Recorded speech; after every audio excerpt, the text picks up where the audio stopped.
안녕하십니까. 오늘 들어갈 내용은 수업 계획표에 있는 대로 그 3D 페인팅에 관련된 툴을 설명하도록 하겠습니다. 그래서 그 툴은 이미 그 1주차 오리엔테이션 시간에 얘기했던 것처럼 여기 지금 화면에 띄어져 있는 Substance Painter라고 하는 제품을 사용할 거고요. 지금 뭐 개인적으로 갖고 있는 학생도 있을 것이고 아직 그 없는 학생들이 더 많을 텐데, 그러니까 이 실습할 때 지금 가장 애로사항이 이 정품 소프트웨어가 전부 그 우리과 400호에 그 정품이 빛이 아까 그 설치되어 있는데, 지금 이제 그 온라인으로 수업을 진행을 하다 보니까 개별적인 자기의 공간에서 이 소프트웨어를 사용하기가 지금 쉽지 않다라고 하는 이제 큰 난제가 있습니다. 그래서 이 소프트웨어를 강의를 못하는 건가, 그러니까 해야 되나 말아야 되나 계속 고민을 하고 있는데, 지금 당장은 사용하지 못한다 하더라도 언젠가는 이제 이 코로나 사태가 종료가 될 것이고 여러분들이 정상적으로 학교에 그 이제 수업을 들을 수 있고, 그럴 때에 이 동영상 강좌를 보고 나중에 다시 그 튜토리얼을 따라갈 수 있다면 일단은 주차별로 이 강좌를 만들어 놓는 게 우선이라고 생각이 들어서 이렇게 강좌를 일단 녹화를 하고 있습니다. 현재 여건이 되는 학생은 쫓아하면 되고요. 그렇지 않은 학생들은 영상을 나중에 실습실에서 소프트를 쓰면서 같이 한번 그때 늦게라도 실습을 하는 게 좋을 것 같습니다. 뭐 이렇게밖에 지금 수업을 진행할 수 없다라는 게 나도 굉장히 많이 속상하고요. 뭐 이 부분에 대해서 어떤 수업의 그러니까 성적에 그 어떤 불이익은 없게끔 이 부분만큼은 빼야 되겠다라고 생각을 하고 있습니다. 그런 부분에 있어서는 서로 좀 양해가 필요하지 않나라는 생각이 드네요. 자, 서브스텐스 페인터는 지금 굉장히 전 세계적으로 거의 이제 기본 툴처럼 사용되고 있고요. 국내에서도 일단 뭐 10위권 안에 드는 게임 개발사나 아니면은 그 영상 업체에서도 거의 기본적인 툴로 사용되고 있고, 최근에 몇몇 게임 개발사 같은 경우는 이 서브스텐스 페인터만 전문으로 다루는 인력을 별도로 또 배치하는 그러한 그 팀 작업이 이루어지고 있습니다. 그러니까 팀 세팅이 그렇게 이루어지고 있습니다. 예전에는 이 서브스텐스 페인터가 예전뿐만 아니라 지금도 많은 회사에서는 이제 모델러의 한 역할로서 같이 하는 것이 이제 대부분의 팀 세팅인데, 특정 회사들은 모델러 있고 애니메이터 있는 것처럼 이 서브스텐스 페인터만 전문으로 그 해주는 역할을 팀원으로 두고 있다라는 것이 또 특이사항이죠. 그만큼 이 프로그램이 갖고 있는 중요도가 많이 올라왔다라는 반증이겠죠. 혹 이 서브스텐스 페인터를 개인적으로 좀 갖고 싶다는 학생들은 그 스팀 알죠? 스팀에 들어가면은 이 프로그램이 평생 라이센스가 굉장히 생각보다 굉장히 합리적인 가격에 그 구매를 할 수 있습니다. 뭐 가격은 내가 직접 얘기하지 않을 거고요. 가격은 뭐 클립 스튜디오라고 우리과 학생들이 많이 개별적으로 구입해 쓰고 있는데, 그거 큰 차이 없다라고 정도만 얘기를 하겠습니다. 그러니까 매년 업데이트가 아니라 평생 라이센스가 그 정도 금액이면은 꽤 좋은 그러니까 굉장히 구매력 높은 가격이 아닌가라는 생각이 듭니다. 자, 오늘은 서브스텐스 페인터를 이제 단독적으로 이제 쓰는 그 응용법에 대해서 기초적인 부분만 설명을 하고 마치도록 할게요. 그래서 시간은 뭐 오늘은 굉장히 간단하게 좀 진행이 될 거고요. 다음 주 강의, 두 번째 강의에서는 이제 중요한 게 여기에서만 쓰는 게 중요한 게 아니라 그 다른 데서 가져온 3D 데이터 위에 어떠한 질감을 표현할 것인가, 라는 것이 제일 중요하거든요. 이 프로그램은 말 그대로 페인팅만 하는 거야. 어디에다? 3D 오브젝에. 그래서 다른 데서 만들어 놓은 3D 오브젝을 이쪽에서 가져오는 게 이게 굉장히 중요한데, 오늘은 그거는 안 할 거고요. 이 서브스트 페인터 갖고 있는 가장 기초적인 운영법을 아주 짧게, 오늘은 그 동영상 장작 3개 이런 게 아니라 뭐 하나 혹은 2개 정도로 이렇게 짧게 가장 그 베이직한 기본적인 요소들만 강의를 하고 마치겠습니다. 자, 서브스트 페인터를 이렇게 띄우면 이런 모습이 보일 거예요. 그리고 화면 구성은 내가 쓰던 구성이 있는데, 그거를 다시 나는 이제 듀얼 스크린을 쓰고 있기 때문에, 모니터 2개를 쓰기 때문에 양쪽에 배치해 쓰고 있는데, 그래서 그걸 다시 강의를 위해서 하나의 화면을 모아놓다 보니까 여러분들이 띄워놓은 화면과 지금 보이는 화면이 일치하지 않을 수 있습니다. 근데 모든 이런 메뉴는 전부 커스터마이즈가 되기 때문에요. 여러분들이 쓰면서 자기 편한 대로 놓으면 됩니다. 자, 이렇게 갖다 대면은 다시 이런 식으로, 따로따로 놓을 수도 있고, 이렇게 폭에서 인덱스식으로도 놓을 수 있고, 뭐 다양하게 할 수 있어요. 자, 먼저 3D 데이터를 데모를 하나 불러와서 거기서 이제 페인팅 하는 거를 좀 알아보도록 할게요. 일단은 3D 다른 뭐 맥스나 지브러시에서 직접 불러오는 게 아니라 일명 줄여서 이제 서페라 그러죠. 나도 이제 앞으로는 서페라 부르겠습니다. 서페에서 제공하는 데모 3D 오브젝이 있어요. 그걸 불러와서 같이 설명을 하도록 하죠. 자, 파일을 누르면 다음 주차에는 이제 new 해갖고 처음부터 하는 법을 알아보겠지만, 오늘은 전체적인 운영법을 위해서 오픈 샘플이라고 있습니다. 자, 오픈 샘플을 열면 이렇게 그 프로그램이 깔려있는 폴더로, 샘플 폴더로 자동으로 열려요. 만약에 열리지 않는 학생이 있다면 프로그램 파일에 이 프로그램을 만든 회사가 현재는 아도비에 합병이 됐지만 원래 회사명은 알레그로스믹이라고 하는 회사입니다. 자, 여기서 서브스텐스 페인터, 그 다음에 알케미스트, 그리고 서브스텐스 디자이너, 뭐 이러한 대표적인 프로그램들을 만들고 있고요. 서브스텐스 페인터 안에 리소스 안에 샘플이라는 폴더 안에 이렇게 4개 정도의 샘플 파일들이 있는데, 지금 같이 불러서 할 것은 두 번째 밑맷라고 하는, 재질을 처음 만나보다 뭐 이러한 의미라고 보면 되겠죠. 밑매트리얼을 줄여서 밑맷이라고 하는 파일을 열면은 일명 서페 마스코트라고 하는 이러한 캐릭터가 하나 열릴 거예요. 현재 보이는 얘는 3D고요. 이 3D 오브젝을 UVW 맵으로 펼쳐준 게 옆에 이렇게 뜹니다. 자, 이거는 뭐 내가 이 화면 얘를 없앨 수도 있고, 얘만 보일 수도 있고, 아니면 2D UVW 맵만 보일 수도 있어요. 자, 이렇게 하나가 올라오니까 아까 여기 비어 있었던 메뉴들이 전부 활성화가 되는 걸 볼 수 있는데, 먼저 가장 기본적인 운영법. 자, 화면을 움직여서 돌리면서 계속 작업을 해야겠죠. 크게 했다 작게 했다도 해야 되고, 그래서 얘는 Alt 키를 누릅니다. 자, Alt 키를 누르고 왼쪽 마우스를 눌러서 이렇게 화면을 돌려볼 수 있어요. 그리고 우측 마우스를 이용해서 클릭 쭉 잡아 당기거나 밀면 이렇게 줌인 아웃이 되고요. 휠 버튼을 눌러서 이렇게 움직이면은 화면을 패닝 할 수가 있습니다. 자, 지금 계속 Alt 키 누르고 내가 하고 있습니다. 요게 이제 3ds Max, Substance Painter, 지브러시, 이 세 가지 프로그램들이 전부 이 옵션 키가 사소하게 달라요. 비슷한 것도 있는데 사소하게 다른 부분들이 있어요. 그래서 처음에 쓰다 보면 옵션 키가 막 그냥 중구난방이 되었고, 내가 원하는 대로 이렇게 화면을 잘 못 쓸 때가 있는데, 그러한 좀 과도기적인 과정을 거쳐야 돼요. 계속 사용하면서. 자, 휠 버튼을 이용해서 그냥 아무것도 안 눌렀어요. 키보드에 아무것도 없이 휠 버튼만으로도 줌인아웃은 가능합니다. 그래서 Alt 키를 눌러서 이렇게 줌인아웃을 할지, 휠 버튼으로 줌인아웃을 할지는 뭐 여러분들이 편한 대로 쓰면 되고요. 여기 UVW 맵에서도 똑같습니다. 똑같이 작용을 해요. 이렇게. 얘는 뭐 돌릴 필요는 없죠. 이렇게.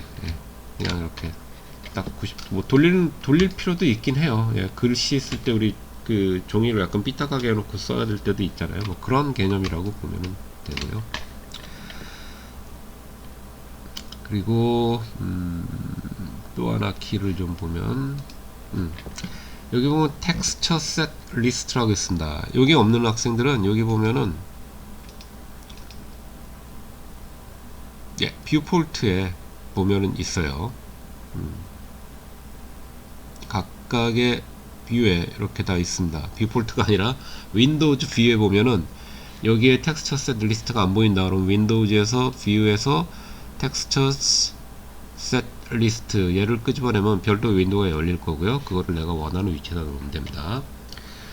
텍스처 셋 리스트는 뭐냐면 이 오브젝이 어떤 오브젝트로 이루어져 있나를 보여주는 일종의 리스트라고 보면 돼요. 네, 말 그대로 오브젝트 리스트입니다. 근데 얘는 서페는 텍스처를 부여하는 프로그램이기 때문에 오브젝트 리스트란 말을 안 쓰고 텍스처 셋 리스트란 말을 쓰는데 요거가 오브젝트이기도 하고 텍스처 이름이기도 합니다. 원칙적으로는 텍스처 이름이 맞아요. 근데 오늘은 편의상 그냥 오브젝트 이름이라고 할 텐데, 자, 언뜻 보면 하나의 캐릭터 같지만 총 3개의 파트로 되어 있습니다. 하나하나 볼게요. 자, 여기 안에 눈을 다 꺼볼게요. Hide all. 1번 헤드 누르면 이렇게 요게 헤드였고, 2번 바디, 3번 밑에 바탕, 베이스 이렇게 되어 있습니다. 자, 옆에 내가 이제 어떤 걸 선택했냐에 따라서 UBW 맵이 바뀔 거예요. 즉 헤드에서 놓으면은, 자, 일단 언더할 생각하고 여기 뭐 하나만 이렇게 해보세요. 그럼 뭔가 칠해질 거예요. 하얀색으로 칠해지죠. 예, 지금 헤드 레이어에 있기 때문에 헤드 외에 나머지에는 절대 이 브러쉬가 영향을 주지 않는다는 얘기죠. 자, 바디도 마찬가지. 바디에서 칠하면서 헤드에다가 뭔가 영향을 주려고 해도 바디 부분에만 영향을 주고 있죠. 베이스도 마찬가지예요. 자, 이거는 오브젝트 리스트가 아니라 텍스처 리스트인데 왜 그러냐면 지금은 이름을 텍스처 이름을 헤드는 머리, 바디는 몸, 베이스는 밑에 바탕 이렇게 이름을 일치시켜 놨기 때문에 이게 오브젝트 이름처럼 보이지만 사실상 텍스처 이름이고요. 이 텍스처 이름은 어디서 만들어 오느냐, 서브스텐스 페인터로 불러오기 전에, 즉 3ds max나 마야에서 이 이름을 만들어서 넘기는 거예요. 그래서 맥스에서 머리를 따로 오브젝트로 분리해 놓고 이거를 헤드라고 하는 이름으로 텍스처를 준 거고요, 바디라는 이름을 준 거고, 베이스라는 이름을 준 겁니다. 근데 얘를 만약에 맥스로 옮겨서 보잖아요. 그러면 이 오브젝트는 헤드, 바디, 베이스 세 가지로 나뉘지 않고 하나의 오브젝트로 되어 있을 수도 있습니다.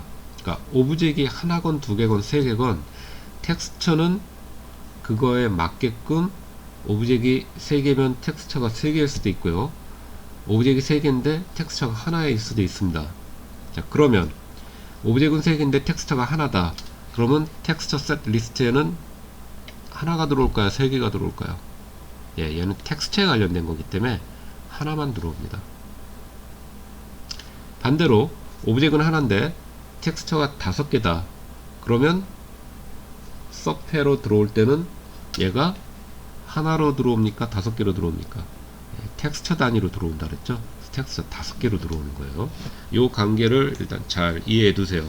요 부분에 대해서, 그러니까 맥스, 그 3D 러 데이터를 맥스에서 만들어서 서페로 가져오는 요 방법론에 대해서는 다음 주에 하도록 하겠습니다. 자, 일단 텍스처 셀 리스트가 여기 있고, 여기 1이라는 거 한번 눌러보면요, 내가 선택한 텍스처만 화면에 보이는 거예요. 이렇게. 네. 이제 복잡한 복잡한 텍스처를 사용하다 보면은 어떤 내가 원하는 것만 보이면서 작업을 해야 될 때가 있어요. 그럴 때는 이런 식의 이 옵션을 이용하면 편합니다. 자, 그리고 매번 여기서 고를 수 있을 정도로 직관성이 있으면 좋은데, 이제 텍스처 작업을 하다 보면 텍스처를 맥스 같은 경우 기본으로 그 만들어주는 이름들이 있단 말이에요. 매트리얼 1, 매트리얼 2, 매트리얼 3 이런 식으로. 그럼 여기 전부 매트리얼 1, 2, 3, 4로 되어 있기 때문에 1, 2, 3이 어느 부분을 얘기하는지 직관적으로 알기 어려울 때가 있습니다. 그래서 이름은 이제 우선적으로 잘 식별 가능한 이름으로 바꿔오는 게 좋은데, 그렇지 않을 경우에는 자, 컨트롤 Alt를 동시에 누르고요. 지금 헤드에 선택되어 있잖아요. 여기 컨트롤 Alt를 동시에 누르고 우클릭으로 바디를 선택하면요. 자, 바디로 점프합니다. 다시 헤드를 눌러볼게요. 컨트롤 Alt 누른 상태에서 우클릭으로 헤드 부분을 하면 자, 헤드로 점프를 하죠. 베이스 누르면 베이스로 점프를 하죠. 자, 요것도 하나의 옵션이에요. 알고 계십시오. 컨트롤 Alt를 누르고 우클릭으로 텍스처 셀 리스트를 빠르게 교체할 수 있다, 선택할 수 있다, 이렇게 보면 되겠습니다. 그리고 F키를 누르면 지브러시랑 이거는 같은데요. 이렇게 조그맣게 있는 것을 예를 들어 이렇게 조그맣게 돼 있어요. 이거를 화면에 꽉 채우고 싶으면 뭐 이렇게 줌하는 것도 있겠지만 휠 버튼이나 Alt 키를 누르고 이렇게 할 수도 있겠지만 F 키를 누르면 이런 식으로 화면에 꽉 찹니다. 지금 숨겨져 있는 것 때문에 밑에 숨겨져 있는 것 때문에 얘가 차지하는 비율 내에서 꽉 채워주는 거예요. 자, 이렇게 했을 때 뭐 저기 끝에 있다 F 누르면 이렇게 화면에 찬다는 얘기예요. F키 알고 있으면 도움이 될 거고. 자, 그 다음에 여기 셰프에 보면은 굉장히 많은 어떤 항목들이 있는데 주로 이제 여기가 재질에 관련된 것들, 브러쉬에 관련된 거, 알파 값에 관련된 뭐 대부분의 비트맵 데이터들 내지는 프로시저럴 매핑, 즉 그 포토샵이나 이런 데서 만들어 놓은 비트맵 재질이 아니라 프로그램적으로 생성해주는 재질들, 이런 것들을 프로시저럴 맵이라고 그러거든요. 프로시저럴 텍스처라고도 하고, 그런 것들에 대한 어떤 모임이 여기에 있다라고 보면 됩니다. 자, 그리고 간단한 이제 툴들이 여기 있는데, 일단 기본적인 운영법은 이렇게 좀 알고 시작을 할게요. 자, 그럼 여기 이제 어떤 그림을 좀 페인팅을 좀 해볼 텐데요. 자, 여기 레이어에 보면은 레이어가 우리가 대표적으로 쓰는 2D 페인팅 프로그램 포토샵이랑 많이 유사하고 그 포토샵의 레이어에서 가장 강력한 기능 중에 하나가 요 블렌딩 모드죠. 레이어와 레이어의 블렌딩. 요 블렌딩 모드는 포토샵에서 보이는 대부분의 것들이 다 있어요. 그래서 응용법은 포토샵이랑 굉장히 유사하다. 그래서 3D 포토샵이라는 말을 쓴다라는 얘기를 했었습니다. 물론 쓰다 보면은 또 굉장히 다른 부분들이 있는데 일단 뭐 기본적인 운영법은 같다라고 보면 돼요. 위에 있는 레이어가 우선권을 갖는다, 뭐 이런 건 기본적으로 똑같죠.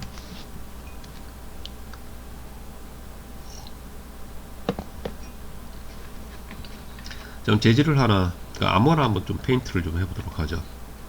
자, 레이어가 기본으로 하나 열려 있는데, 레이어는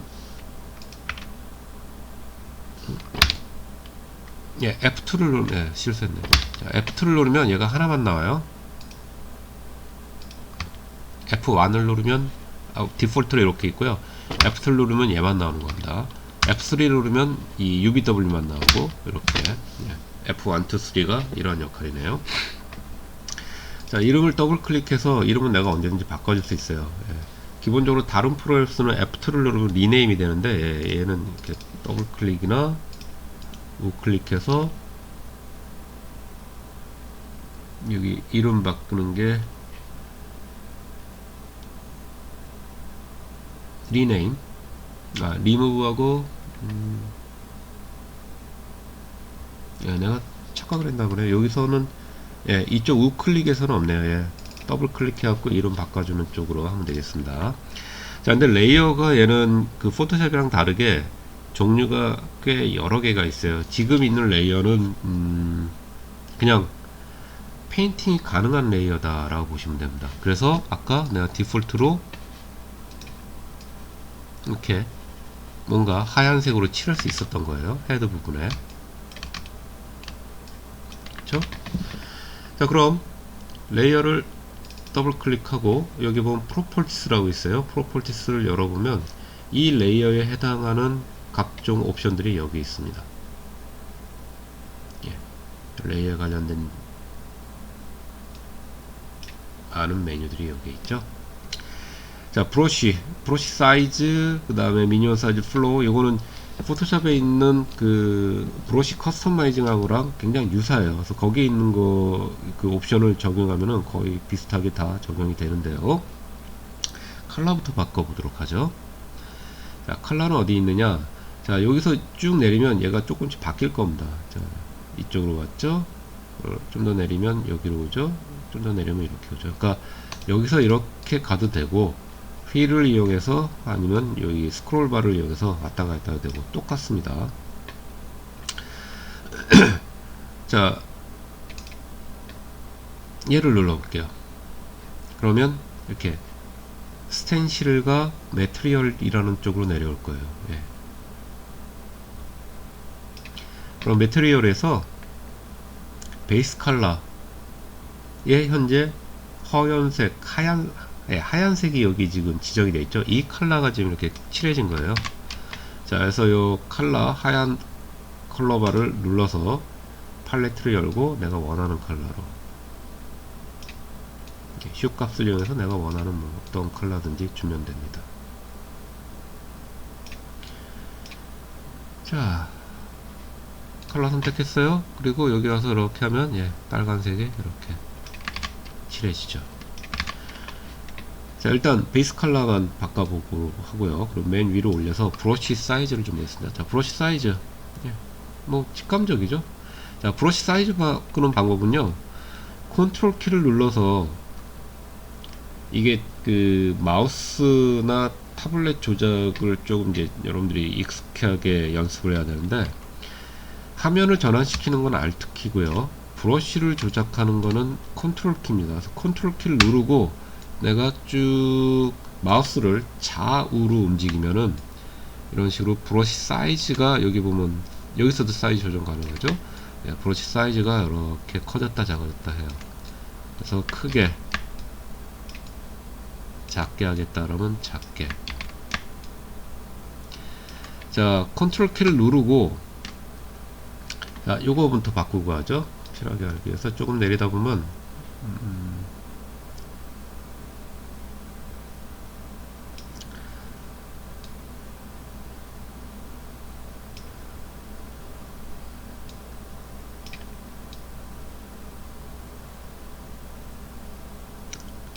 스페이싱, 예, 스페이싱도 있고, 예, 스페이스 좀 넓혀 놓고, 사이즈 지터 말고 앵글 지터를 조금 놓고, 포지션은 됐고,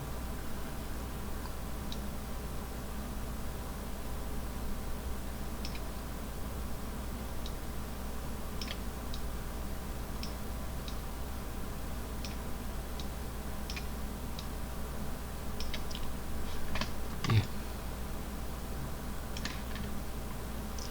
잠깐만 어떤 거를 바꿔야 될까? 예, 미니멈, 여기 차례대로 해보죠. 자, 사이즈, 전체적인 브러쉬의 최대 사이즈, 그다음에 미니멈, 가장 작은 사이즈를 뭘로 할 것이냐인데 0일 수도 있고요. 뭐 디폴트 값은 5로 되어 있을 겁니다. 플로우, 오파시티 개념이라고 보면 되겠죠. 그러니까 그 진하고 옅은 정도. 마우스를 써서 작업할 때는요, 이 플로우가 100보다는 약간 50 정도로 돼서 여러 번 눌러서 농담 처리가 되게 해주는 게 좀 유리합니다. 그 다음에 스트로크 오파시티, 예, 그러니까 플로우하고 스트로크 오파시티는 여러분들이 이제 그 작업을 하면은 쉽게 알 수 있을 거예요. 자, 플로우부터 설명을 하면, 플로우가 여기 보면 컨트롤 키를 누르고, 아까는 우클릭으로 이렇게 크기 조정을 했는데 여기서 좌클릭으로 하면은 플로우가 조정이 된다. 이렇게, 예, 여기 보이죠? 자, 컨트롤 키를 누르고 좌클릭 해볼게요. 예, 플로우 값이 조정이 되는 거예요.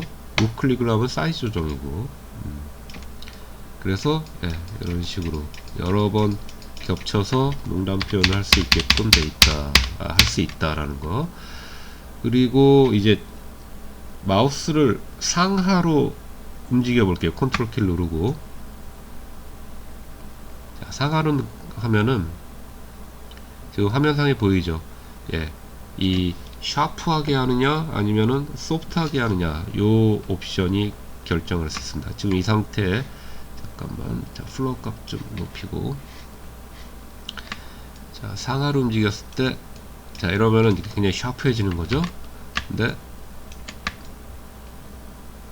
이렇게 하면은 예, 그 소프트 라운드가 생기는 거죠.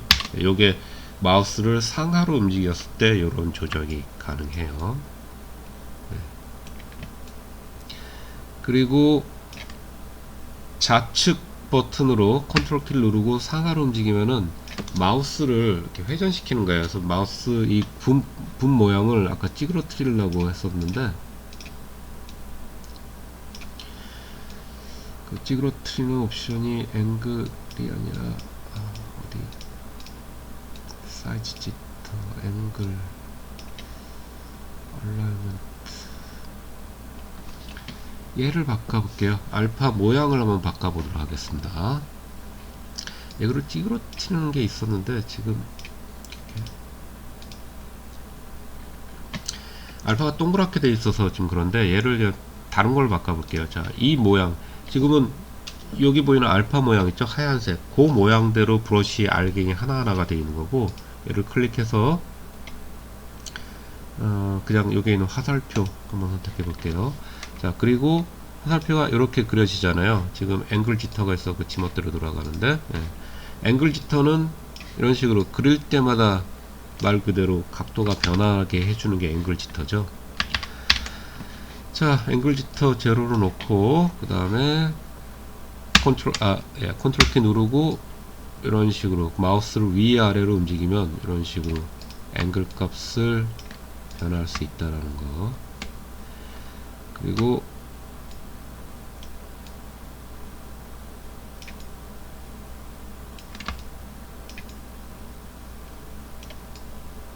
네, 크기 조정 뭐 이런 것들이 가능해지는 거죠.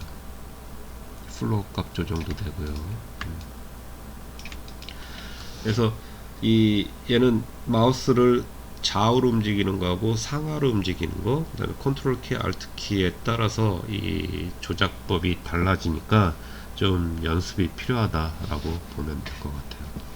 그래서 이걸 잘 모르겠으면 여기에 있는 것들을 그때그때 이제 움직여서 하면 되는데, 이러면 이제 작업 속도가 조금 떨어진다라고 하는 단점이 있죠. 근데 뭐 큰 무리는 없을 겁니다. 자, 이 알파 값을 이제 지우고 싶으면은 얘를 X를 누르면 돼요. 그러면 알파가 없어졌습니다. 그래서 이렇게 사각형으로 나요. 그러면 다시 여기서 내가 원하는 알파 값으로 찾아서 넣어주면 돼요. 아까 썼던 알파 값 말고 뭐 이런 걸로도 이런 식으로, 네. 이렇게 페인팅이 가능해지죠. 그래서 알파는 그런 거고요. 알파 하드니스, 예, 그 소프트 라운드 요거에 관련된 거고. 자, 스텐실은 나중에 설명할 거고요. 자, 기본적으로 이런 식의 그 브러쉬 값을 조정을 하는데, 이 브러쉬는 말 그대로 그 아까 얘기한 것처럼 포토샵에 있는 브러쉬 옵션이랑 굉장히 비슷하니까 그 옵션을 잘 이용하면, 그거하고 연관시켜서 그 옵션 조정해 보면 대부분 다 이해할 수 있는 것들일 겁니다. 자, 이제 레이어에서 이제 브러쉬를 설명을 했고요. 알파 값도 뭐 같이 언급했어요. 자, 이번엔 레이어가 이렇게 페인팅이 가능한 레이어가 있고, 페인팅이 가능한 레이어는 화면에 가서 보면은 이 브러쉬 모양이 요 화면에 이렇게 나오죠. 예, 이러면 페인팅이 가능하다는 얘기예요.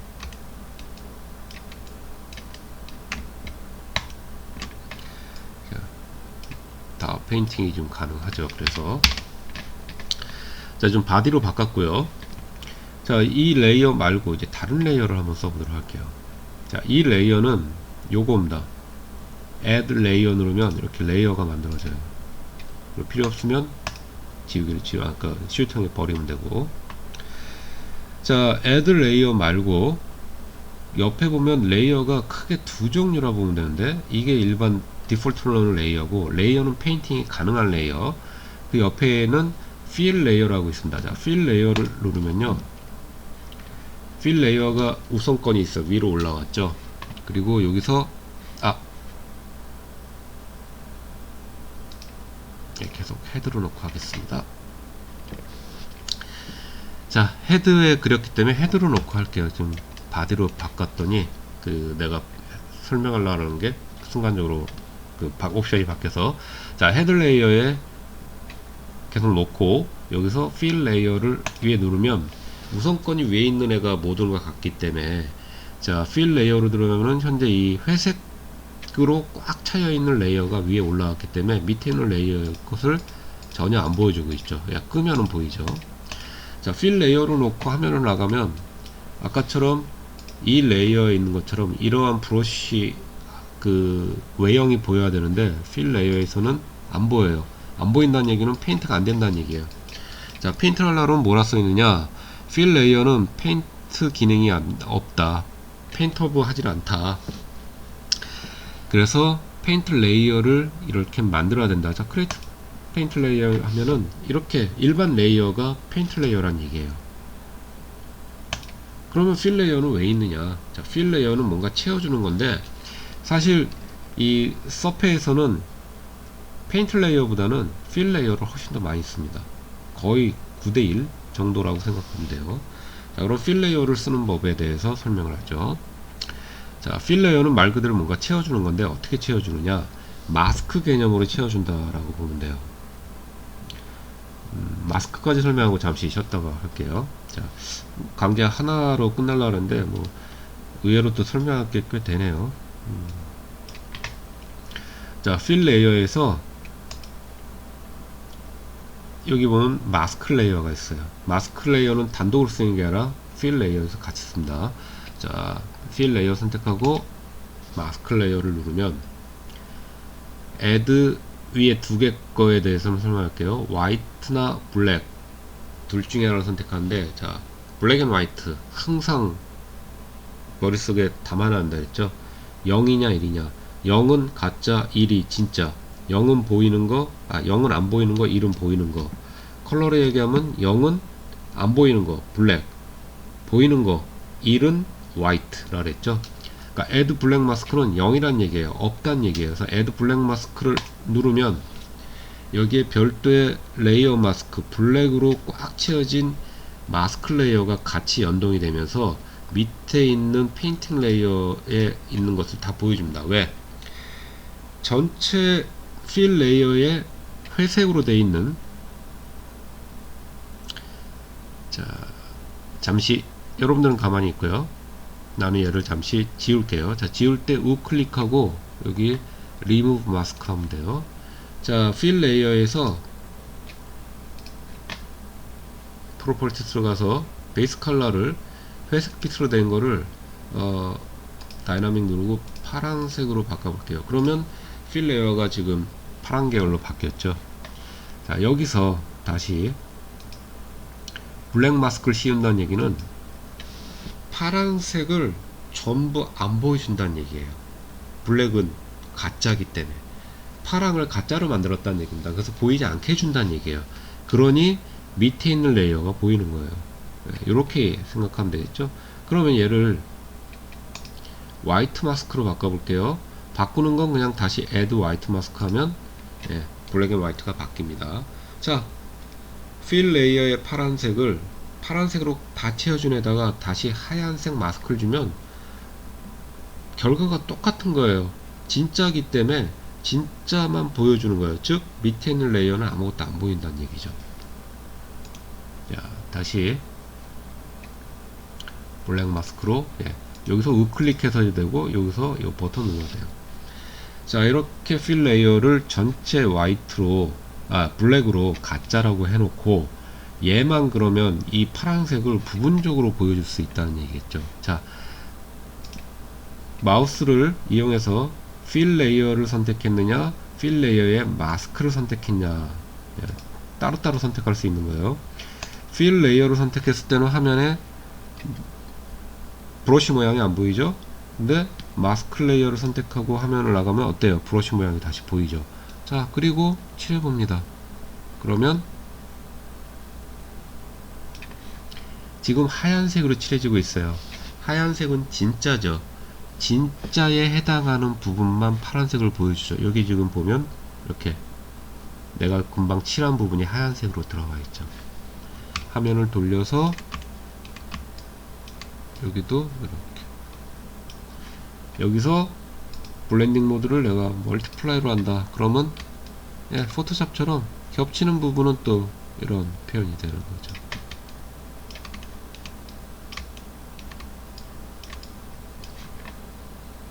이해되죠?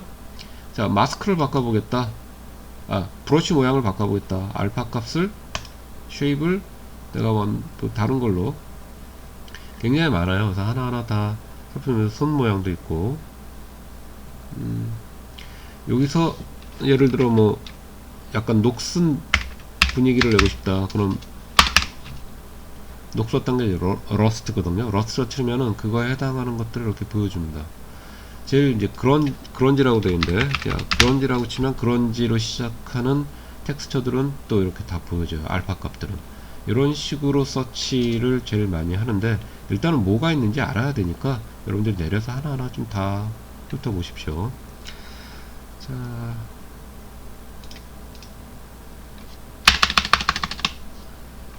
내려서 그냥 뭐 적당한 요런 걸로 바꿔볼게요.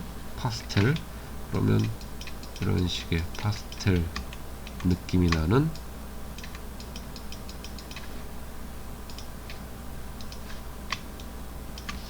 브러쉬 모양이 되는 거죠. 백을 낮춰서 이런 식으로, 예, 완전히 포토샵의 레이어하고 거의 흡사합니다. 이런 기능들은.